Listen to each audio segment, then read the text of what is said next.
वज़ीर-ए-आज़म शहबाज शरीफ की सऊदी वली अहद शहज़ादा मोहम्मद बिन सलमान से मुलाकात। खत्ते में हालिया पेशरफ्त पर तफसीली तबादला ख्याल। वज़ीर-ए-आज़म का आज़माइशी हालात में सऊदी अरब के साथ पाकिस्तान की मुकम्मल यकजहती का यादा।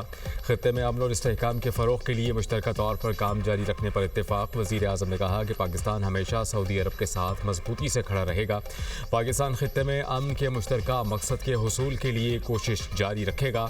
नायब वज़ीर-ए-आज़म इसहाक़ डार और फील्ड मार्शल सैयद आसिम मुनीर भी मुलाकात में मौजूद थे। वज़ीर-ए-आज़म दौरा सऊदी अरब के बाद वतन वापस पहुँच गए।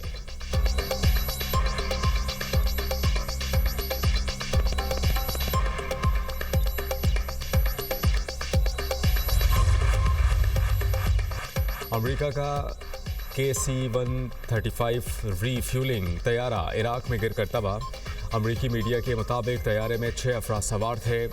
अमरीकी सेंट्रल कमांड के मुताबिक ईंधन भरने वाले तैयारे के नुकसान से आगाह हैं। वाक़या ईरान के खिलाफ जंग के दौरान पेश आया। एक तैयारा मगरबी इराक में गिरकर और दूसरा बाहिफाजत लैंड कर गया। पासदारान इनकलाब ने कहा कि इराकी मज़ामती फोर्सेस ने अमरीका का रीफ्यूलिंग तैयारा मार गिराया। अमरीकी तैयारे में सवार तमाम एहलकार हलाक हो गए। ईरान के नए सुप्रीम लीडर का शहदा के खून का बदला लेने का ऐलान। मशरिक़ वस्ता में अमरीकी अड्डे बंद करने का मुतालबा। ईरानी सुप्रीम लीडर मुश्तबा खामनाई वालिद के नक्शे कदम पर। औहदा संभालने के बाद पहला ऑडियो पैगाम। कहा कि अमरीकी अड्डे बंद ना हुए तो हमले जारी रहेंगे। ईरान पड़ोसी ममालिक के साथ दोस्ती चाहता है मगर अमरीकी अड्डों पर हमले जारी रहेंगे। मनाब स्कूल के शहदा का बदला लेंगे। आबनाए हुर्मुज़ को बंद रखा जाएगा। अवामी एकजहती के साथ दुश्मन को शिकस्त देंगे। आयतुल्लाह खामनाई 10 रमज़ान को कुरान पढ़ते हुए शहीद हुए। अवाम ने दुनिया को दिखाया ईरानी अजीम कौम है। ईरानी फोर्सेस ने दुश्मन को दंदान शिकन जवाब दिया। मुश्तबा खामनाई ने मुश्किल हालात में पासदारान इनकलाब की कारकर्दगी को भी सराहा।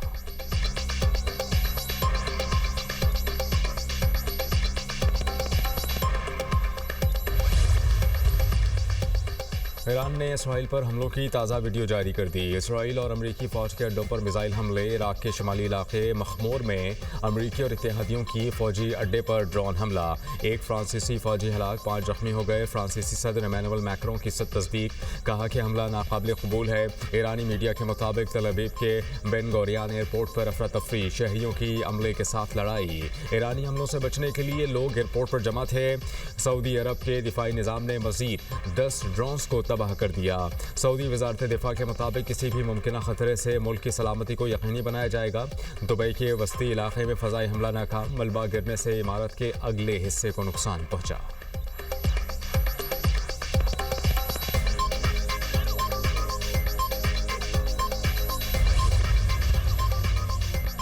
इसराइल के ईरान पर नए हमले। तेहरान और दीगर शहरों में धमाके। फ़ज़ाई हमलों में ईरानी हिलाल अहमर के 3 कारकुन ज़ख्मी।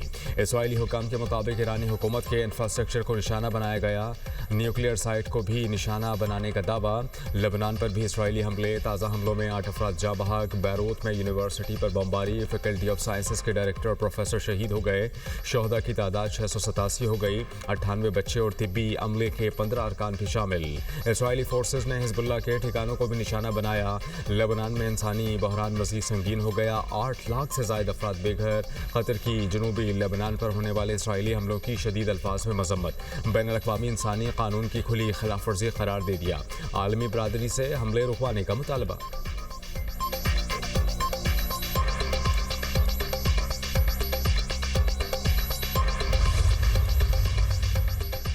मशरिक़ वस्ता में जारी जंग के असरात। आलमी मंडी में तेल की कीमतों में इजाफा। बरतानवी खाम तेल की नई कीमत $100 फ़ी बैरल हो गई। अमरीकी खाम तेल की कीमत $95 फ़ी बैरल मुकर्रर। आलमी तवानाई एजेंसी के मुताबिक जंग तेल की सप्लाई में बड़ी रुकावट पैदा कर रही है। खाम तेल की पैदावार में 80 लाख बैरल यौमिया कमी आ गई। पेट्रोलियम मसनूआत से मुताल्लिक मज़ीद 20 लाख बैरल यौमिया सप्लाई भी मुतासर हुई। खलीजी ममालिक में पैदावार कम कर दी। बैनुल-अक़वामी बहरी तंजीम का जहाज़ रानी को दरपेश खतरात पर बात के लिए अगले हफ्ते गैर मामूली हंगामी इजलास बुलाने का ऐलान। इंटरनेशनल मैरीटाइम ऑर्गेनाइजेशन का इजलास 18 और 19 मार्च को लंदन में होगा।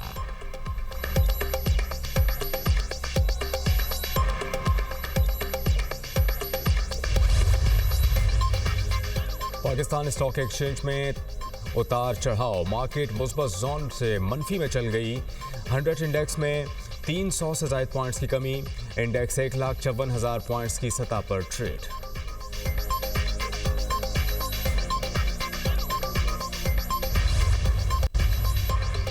अमेरिकी सदर डोनाल्ड ट्रंप ने ईरान को शरपसंद सल्तनत कह दिया। अमेरिकी सदर ने कहा कि ईरान को एटमी हथियार हासिल करने से रोकना अहम है। तेहरान दुनिया को तबाह कर सकता है और मैं ऐसा नहीं होने दूंगा। आलमी तवानाई की बढ़ती हुई कीमतों से अमेरिका को काफ़ी फ़ायदा हुआ। अमेरिका दुनिया में सबसे बड़ा तेल पैदा करने वाला मुल्क है, इसलिए जब तेल की कीमतें बढ़ती हैं तो हम बहुत ज़्यादा पैसा कमाते हैं। वाइट हाउस में तकरीब से खिताब में अमेरिकी सदर की ईरान जंग में सबसे अच्छा की रिपोर्ट। कहा कि जंग में सूरत हाल बेहतर है।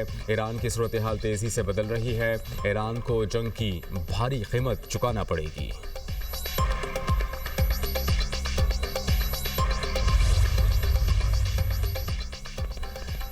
ईरान का बहरीन में अमरीकी फ़ौजी अड्डे पर मिसाइलों और ड्रोन से हमला। फ़ौजी तनसीबात को निशाना। ईरानी पासदारान इनकलाब के मुताबिक हमला मनामा के इलाके मीना सलमान में अमरीकी बहरी अड्डे पर किया गया। तेहरान ने एंटी ड्रोन दिफाई निज़ाम और दीगर तनसीबात को निशाना बनाया।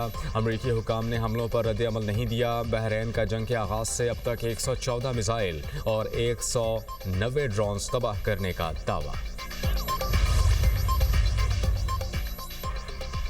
अमेरिका ने ईरान में 6,000 अहदाफ को निशाना बनाया। सेंट्रल कमांड ने ऑपरेशन एपेक फ्यूरी की तफसीलात जारी कर दी। कहा कि हमलों में तकरीबन 60 बहरी जहाज़ और 30 बारूदी सुरंगें बिछाने वाले जहाज़ भी तबाह हुए या उन्हें शदीद नुकसान पहुंचा।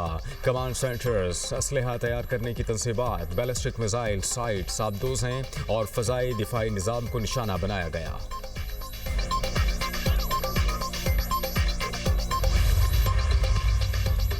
अमेरिका ने जनूबी कोरिया में नस्ब दिफाई सिस्टम थार्ड को इसराइल मुंतकिल कर दिया। जनूबी कोरिया के सरकारी मीडिया ने दिफाई सिस्टम थार्ड की मुंतकिली की वीडियो भी जारी कर दी। मीडिया रिपोर्ट्स के मुताबिक अमेरिकी फ़ौजी ट्रांसपोर्ट तैयारों ने जनूबी कोरिया के औसान एयरबेस से दिफाई सामान मुंतकिल किया। रिपोर्ट्स के मुताबिक मुतअद्दिद अमेरिकी फ़ौजियों को भी जनूबी कोरिया से मशरिक़ वस्ता मुंतकिल किया गया। शिमाली कोरिया के मिसाइल हमलों से बचाव के लिए जनूबी कोरिया में दिफाई निज़ाम नस्ब किया गया था।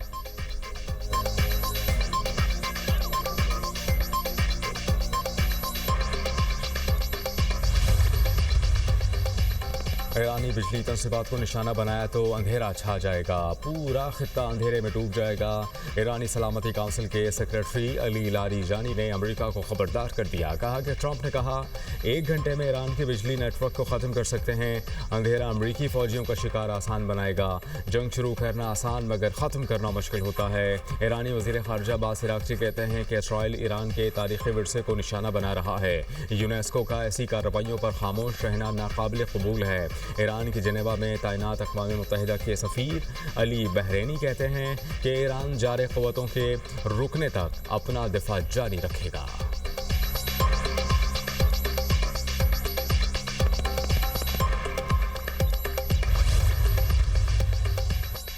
अमेरिका ने हाथ खड़े कर दिए। आपनाए हुर्मुज़ में तेल बरदार जहाज़ों को फौरी सिक्योरिटी फराहम करने से इनकार। अमेरिकी वज़ीर तवानाई क्रिस राइट ने एक इंटरव्यू में कहा कि फ़िलहाल इस काम के लिए तैयार नहीं। अमेरिकी बहरिया मुमकिन तौर पर इसी माह के आखिर तक आपनाए हुर्मुज़ में तेल बरदार जहाज़ों को सिक्योरिटी फराहम करने के काबिल हो सकती है। अमेरिकी वज़ीर ख़जाना स्कॉट बेस्नेट कहते हैं कि अमेरिकी बहरिया इत्तेहादियों के साथ आपनाए हुर्मुज़ में जहाज़ों की हिफाजत कर सकती है।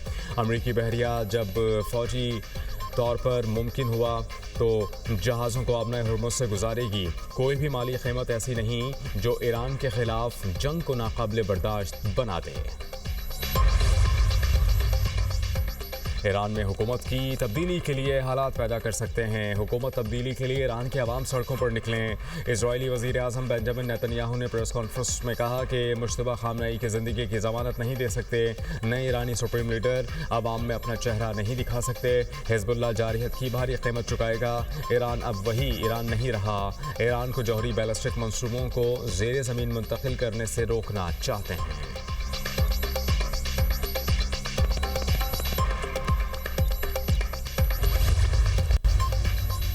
ईरान में ज़मीनी फ़ौज भेजने की ज़रूरत नहीं। तेहरान के साथ जंग मज़ीद हफ्तों तक जारी रह सकती है। अमेरिकी सेनेटर लिंडसे ग्राहम की मीडिया गुफ्तगू।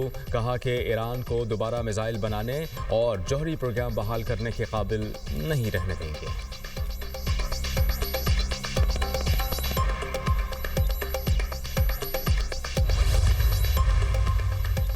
ईरानी सदर का मुल्क में यौमुल क़ुद्स पुरजोश अंदाज में मनाने का ऐलान।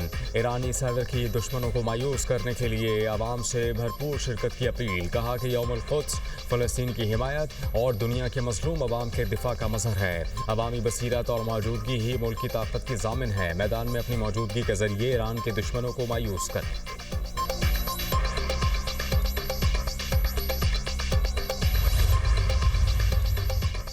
पाकिस्तान का मशरिक़ वस्ती में कशीदगी फौरी ख़त्म करने का मुतालबा।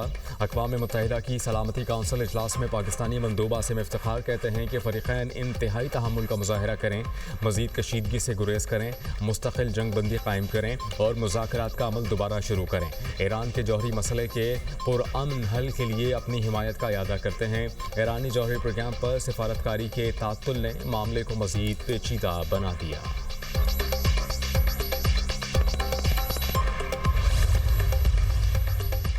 निहाल हाशमी आज गवर्नर सिंध के ओहदे का हलफ उठाएंगे। Chief justice Sindh high court नामजद गवर्नर सिंध से हलफ लेंगे। तकरीब गवर्नर हाउस सिंध में होगी। सदर ममलिकत आसिफ अली जरदारी ने निहाल हाशमी को गवर्नर सिंध तैनात करने की मंजूरी दी। वज़ीर आज़म ने समरी मंजूरी के लिए सदर को भिजवाई थी। वज़ीर आज़म की निहाल हाशमी से मुलाकात, मुबारकबाद दी। चेयरमैन पीपल्स पार्टी बिलावल भुट्टो की भी निहाल हाशमी को मुबारकबाद। निहाल हाशमी कहते हैं कि अल्लाह ने मुझ पर रहमत की। कायद नवाज शरीफ और वज़ीर आज़म शहबाज शरीफ का मशहूर हूँ। आइन के मुताबिक अपनी जिम्मेदारियां अदा करूँगा। हलफ के बाद तरजीहात तय करूँगा।